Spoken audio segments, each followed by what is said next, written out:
ಜೀವನವೇ ಹಾಗೆ ಏರಿಳಿತಗಳ ಸಮ್ಮೇಳನ. ಸುಖದ ಜೊತೆಗೆ ಒಂದಷ್ಟು ಕಷ್ಟ ಕೂಡ ಇರುತ್ತೆ. ಅದರಂತೆ ಕೆಲ ತಿಂಗಳ ಹಿಂದೆ ವರುಣನ ಆರ್ಭಟಕ್ಕೆ ತತ್ತರಿಸಿದ್ದ ಆ ಜಿಲ್ಲೆಯ ಮಕ್ಕಳೀಗ ಉತ್ತಮ ವಾತಾವರಣದಲ್ಲಿ ಶಿಕ್ಷಣ ಪಡೆಯುತ್ತಾ ಇದ್ದಾರೆ. ಸಂತ್ರಸ್ತರ ನೋವಿಗೆ ಮಿಡಿದ ಹೃದಯಗಳು ಹಾಗೂ ನಾವು ನೀವು ನೀಡಿದ ಸಹಕಾರವೇ ಅದಕ್ಕೆ ಕಾರಣ.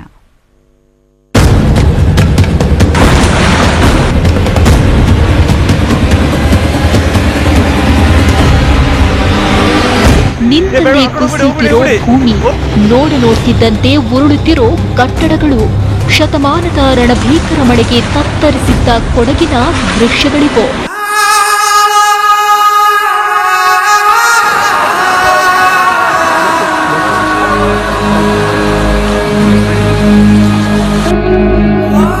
ಪ್ರವಾಹಕ್ಕೆ ಸಿಲುಕಿ ಅದೆಷ್ಟೋ ಜನ ಮನೆ ಮಠ ಕಳ್ಕೊಂಡು ನಿರಾಶ್ರಿತರಾದ್ರು.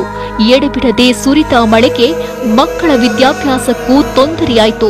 ಈ ವೇಳೆ ಸಂತ್ರಸ್ತ ಮಕ್ಕಳ ನೆರವಿಗೆ ಬಂದಿದ್ದು ಕೊಡಗು ಜಿಲ್ಲೆ ವಿರಾಜಪೇಟೆ ತಾಲೂಕು ಪೊನ್ನಂಪೇಟೆಯ ಸಾಯಿ ಶಂಕರ್ ವಿದ್ಯಾಸಂಸ್ಥೆ. ಸೂರು ಕಳೆದುಕೊಂಡು ತೊಂದರೆಯಲ್ಲಿದ್ದ ಸುಮಾರು 130 ಮಕ್ಕಳಿಗೆ ಆಶ್ರಯ ನೀಡಿದ ಈ ಸಂಸ್ಥೆ ಮಾನವೀಯತೆ ಮೆರೆದಿತ್ತು. 130 ಮಕ್ಕಳ ಪೈಕಿ 62 ಹೆಣ್ಣು ಮಕ್ಕಳನ್ನ TV9 ಸಂಸ್ಥೆ ಜನರು ನೀಡಿದ ಸಹಕಾರದಿಂದ ದತ್ತು ತೆಗೆದುಕೊಳ್ಳಲು ಮುಂದಾಯಿತು. ಪರಿಣಾಮ ಸಾಯಿ ಶಂಕರ್ ವಿದ್ಯಾಸಂಸ್ಥೆಯ ಭಾರವು ಕಡಿಮೆಯಾಯಿತು. ಹೆಣ್ಣು ಮಕ್ಕಳ ವಿದ್ಯಾಭ್ಯಾಸದ ಖರ್ಚು ಭರಿಸುವುದಷ್ಟೇ ಅಲ್ಲದೆ ಅದೇ ಸಂಸ್ಥೆಯಲ್ಲಿ ಕೊಡಗು ಹಬ್ಬ ಆಚರಿಸಿ ಮಕ್ಕಳ ಆತ್ಮವಿಶ್ವಾಸ ಗಟ್ಟಿಗೊಳಿಸುವ ಕೆಲಸ ಕೂಡ TV9 ಮಾಡಿತ್ತು. TV9 ಸಂಸ್ಥೆಯವರು ಎಲ್ಲ 62 ಹೆಣ್ಣು ಮಕ್ಕಳನ್ನ ಅವರು ದತ್ತು ತೆಗೆದುಕೊಂಡು ಅವರು ನಮಗೆ ಎಲ್ಲ ಥರದ ಸಹಾಯ ನೀಡಿ ಅವರ ಮುಖಾಂತರ ನಾವು ಈ ವಿದ್ಯಾಸಂಸ್ಥೆಯಲ್ಲಿ 130 ಮಕ್ಕಳನ್ನ ತೆಗೆದುಕೊಳ್ಳೋಕ್ಕೆ ಸಹಾಯ ಮಾಡಿದ್ದಾರೆ. ಅದಕ್ಕೆ ನಾವು ಯಾವತ್ತೂ TV9ಗೆ ಚಿರಋಣಿ ಆಗಿರುತ್ತೀವಿ. ದೇಶಕ್ಕೆ ಒಂದು ಮಾದರಿ ರತ್ನಗಳಾಗಿ ಕೊಡಬೇಕು ಅಂತ ಹೇಳೋ ಉದ್ದೇಶದಿಂದ ನಾವು ಅವರಿಗೆ ಈ ಆಶ್ರಯ ಕೊಟ್ಟಿದ್ದೀವಿ. ಸದ್ಯ TV9 ಸಂಸ್ಥೆ ಹಾಗೂ ಸಾಯಿ ಶಂಕರ್ ವಿದ್ಯಾಸಂಸ್ಥೆಯ ಜಂಟಿ ಸಹಭಾಗಿತ್ವದಿಂದ ಈ ಮಕ್ಕಳೀಗ ನಿರಾತಂಕವಾಗಿ ವಿದ್ಯಾಭ್ಯಾಸ ಮಾಡುತ್ತಿದ್ದಾರೆ. ಮಕ್ಕಳಿಗೆ ಕ್ವಾಲಿಟಿ ಶಿಕ್ಷಣ ನೀಡಲು ಸಾಯಿ ಶಂಕರ್ ವಿದ್ಯಾಸಂಸ್ಥೆ ಕೂಡ ಎಲ್ಲ ಪ್ರಯತ್ನ ಮಾಡುತ್ತಿದೆ. ಶಿಕ್ಷಣದ ಜೊತೆಗೆ ವಿದ್ಯಾರ್ಥಿಗಳ ಮನೋಸ್ಥೈರ್ಯವನ್ನ ಹೆಚ್ಚಿಸುವ ನಿಟ್ಟಿನಲ್ಲಿ ಪ್ರಾರ್ಥನೆ, ಭಜನೆ ಹೀಗೆ ಎಲ್ಲದಕ್ಕೂ ಅವಕಾಶ ಕಲ್ಪಿಸಲಾಗಿದೆ. ಪ್ರವಾಹ ಟೈಮಲ್ಲಿ ಇದ್ದ ಭಯ, ಆತಂಕವೆಲ್ಲವೂ ದೂರವಾಗಿದ್ದು ಮಕ್ಕಳು ಸಂತೋಷದಿಂದ ವಿದ್ಯಾಭ್ಯಾಸ ಮಾಡ್ತಿದ್ದಾರೆ.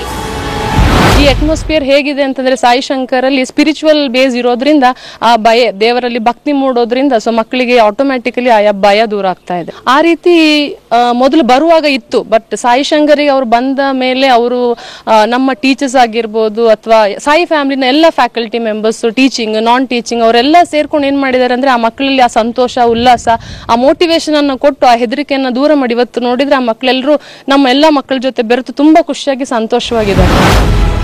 ಒಟ್ನಲ್ಲಿ ಕೊಡಗಿನಲ್ಲಿ ಸುರಿದ ಮಳೆ ಅಕ್ಷರಶಃ ಜನರ ಬದುಕನ್ನ ಕಸಿದುಕೊಳ್ತು. ಈಗಲೂ ಕೂಡ ಸಂತ್ರಸ್ತರು ಮರಳಿ ಬದುಕನ್ನ ಕಟ್ಟಿಕೊಳ್ತಿದ್ದಾರೆ. ಆದ್ರೆ ಆ ಟೈಮ್ನಲ್ಲಿ ಸಾಯಿ ಶಂಕರ್ ವಿದ್ಯಾಸಂಸ್ಥೆ ಹಾಗೂ TV9 ತೆಗೆದುಕೊಂಡ ಗಟ್ಟಿ ನಿರ್ಧಾರದಿಂದ ಈ ಮಕ್ಕಳಿಂದು ಉತ್ತಮ ಪರಿಸರದಲ್ಲಿ ಒಳ್ಳೆ ಶಿಕ್ಷಣ ಪಡೆದಿದ್ದಾರೆ. ಈ ಪುಟಾಣಿ ಮಕ್ಕಳ ಭವ್ಯ ಭವಿಷ್ಯಕ್ಕೆ all the best. Prashant, TV9 Kodagu.